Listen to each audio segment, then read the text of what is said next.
Voilà mes petits lapins, alors voici la vidéo qui est consacrée à une grande question. Comment progresser, comment passer d'un niveau très novice à un niveau novice confirmé. Alors je tiens à vous dire que cette vidéo n'est pas du tout consacrée aux débutants. Elle peut être consacrée mais n'est pas consacrée aux débutants qui tout simplement quand ils sont assis sur quelque part et qui ont enfilé leur roller, qui peuvent se mettre debout sans moindre problème. Comme cela par exemple. Cette vidéo est surtout consacrée quand vous êtes assis, vous venez de mettre votre roller, vous agissez de cette façon-là. Vous vous posez sûrement la question, pourquoi si j'enfile des rollers, même si je suis novice, pourquoi je n'arrive pas à me mettre sur mes deux pieds? Euh, alors, cette grande question elle est ultime.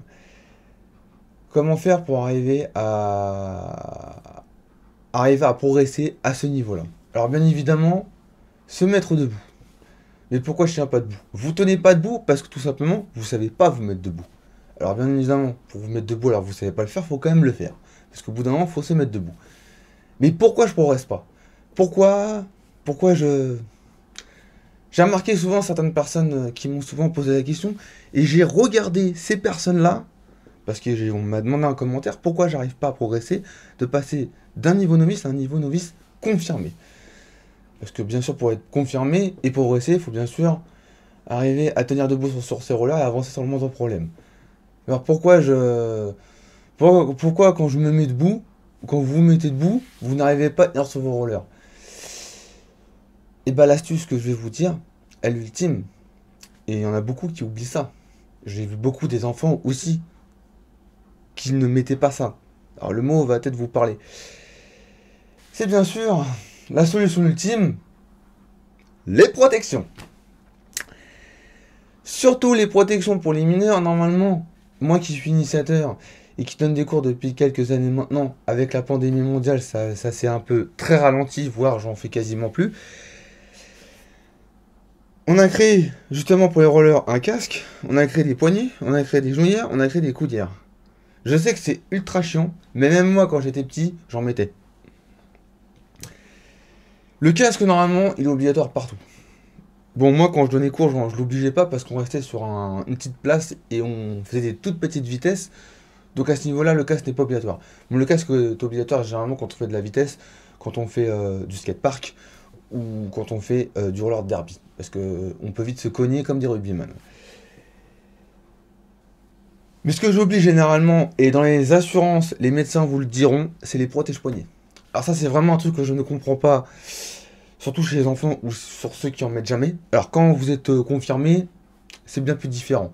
Mais quand vous êtes un novice, les protège-poignets, c'est quelque chose dans lequel que je suis intransigeant même avec mes élèves et que j'arrive pas à comprendre pour ceux qui n'en mettent pas. Parce que je referai des vidéos là-dessus, mes petits lapins, mais moi généralement quand j'enseigne le roller, j'enseigne toujours à tomber. Parce qu'on n'est pas ennemi avec le sol, mais on n'est pas non plus amis. Mais on n'est pas ennemi. C'est-à-dire que le sol, ça devrait être déjà votre compagnon de route. Et généralement, quand j'apprends à tomber, j'en ferai des vidéos là-dessus, sur les chutes, bien évidemment. De cette façon-là. Enfin, des vidéos où j'explique comme ceci. Bien évidemment, quand on tombe toujours par l'avant. Donc, on peut facilement se retenir par ses mains. Si les mains sont pardon. Si les mains sont nues comme ceci, évidemment, on peut se les abîmer, se les casser, se les fouler. Je passe des détails, hôpital, arrêt de travail, etc. Si vous avez ces ultimes protections, les protège-poignets, vous voyez bien comment elles sont, ces protège-poignets. Vous les enfilez, et vous voyez comme sur la photo que je vous montre. Ici, là, vous avez, bien entendu, un plastique. Et bien quand vous tombez sur le sol, ce plastique vous protège à fond. Et vous pouvez même limite, par la force des bras, vous retenir. Et si vos genoux frottent le sol, vous avez ces protections ultimes, les genouillères.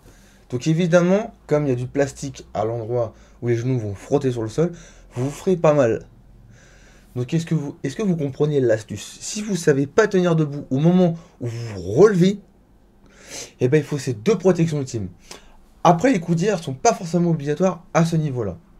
Si vous faites un entraînement comme ceci, j'apprends à quand même me lever, et mes protège-poignets et mes genouillères vont m'aider à ne pas me faire mal. En gros, je prends des risques, parce que de toute façon, en roller, l'astuce, c'est de prendre des risques.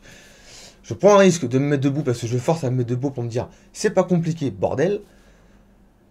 Et bah de toute façon, c'est pas grave, puisque si je vais tomber et que mes protège-poignets vont me retenir et mes genouillères vont me retenir aussi, je pourrai recommencer autant de fois que je veux. Par contre, évidemment, si vous avez très vite compris, enfin si vous êtes un novice et vous passez une heure ou une demi-heure votre temps à essayer de vous relever, les coudières vont pas être très obligatoires, vont pas être très fortement recommandés. Mais si vous avez très vite compris que c'est comme ça, et vous dites ah bah finalement se mettre debout c'est pas compliqué, mais je vais quand même continuer à mettre mes protèges poignets pendant un long moment et mes genouillères pendant un petit long moment. Et si vous commencez à ce moment-là, au moment où vous êtes debout, à avancer, vous commencez vraiment à avancer, c'est d'accélérer, et ben là les coudières vont peut-être être pas vraiment obligatoires, mais enfin moi en tout cas je vous le dis, fortement recommandé. Parce que si jamais, parce que là, comme vous bougez votre corps, là, vous n'avez pas l'astuce que je vous montrerai plus tard, de tomber par l'avant. Mais là, vous êtes en train de rider, vous êtes en train de patiner, vous êtes en train, on va dire, de surfer, vous pouvez inventer tout le nom que vous voulez pour avancer, vous êtes en train d'avancer, justement. Mais là, il y a tout votre corps qui bouge. Donc vous pouvez tomber par l'avant, sur le côté, dans toutes les parties du corps différentes. Donc il y a forcément le coude qui va se retrouver à frotter sur le sol. Même si vous avez des vêtements, ils peuvent se déchirer et bien évidemment, vous pouvez vous faire très mal. Et c'est la même chose. Et le coude est plus fatal que le genou. Enfin, quoi que c'est le genou peut-être ou le coude qui vient après, enfin j'en sais rien. Mais si vous êtes novice et débutant, s'il vous plaît, surtout les enfants, je vous le dis honnêtement, vous voulez progresser, il faut prendre des risques en roller. Et pour prendre des risques, il faut y aller à fond. Surtout pour vous les enfants, vous avez toujours envie de vous amuser, tout le temps, tout le temps. Et pas profiter de ce fait que vous voulez vous. Cette force que vous voulez vous. Cette force de fait que vous voulez vous amuser pour aller encore plus. Mais lâchez-vous. Sauf que si vous n'avez pas de protection, vous vous dites ah, mais j'ai pas envie de me faire mal. Et ben voilà. Donc du coup, vous n'osez pas accélérer, vous n'osez pas y aller de l'avant, vous n'osez rien faire. Et du coup, vous restez bloqué à votre niveau de novice qui va vite vous ennuyer. Et ça, je le comprends. Parce que même moi qui suis un semi-pro, maintenant, je commence à m'ennuyer. C'est pour ça que j'avais lancé des vidéos ces derniers temps des sauts périodes, parce que je compte faire des sauts périodes en roller pour aller encore plus loin. Bon, j'ai un autre projet que je vais peut-être vous parler en perspective, bien évidemment, à côté. Mes enfants, pour vous, c'est le casque, les coudières, les genouillères et les protège-poignets. Normalement, pour les mineurs, c'est censé être obligatoire.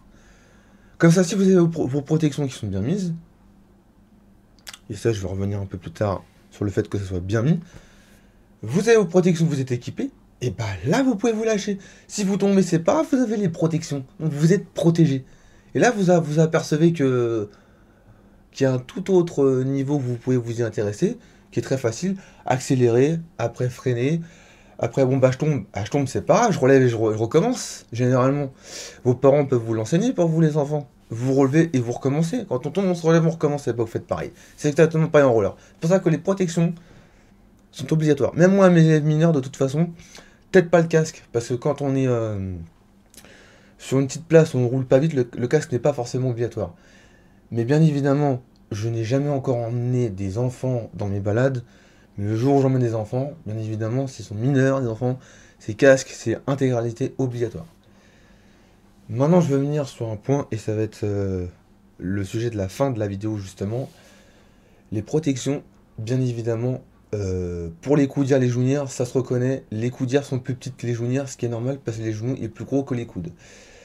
Donc ça, il faut juste que vous voyez la différence, et vous fassiez surtout, si jamais vous en achetez, normalement, sur un pack à acheter, elles sont déjà triées. Mais si vous les ressortez d'un placard, prenez le temps à fond de les trier correctement.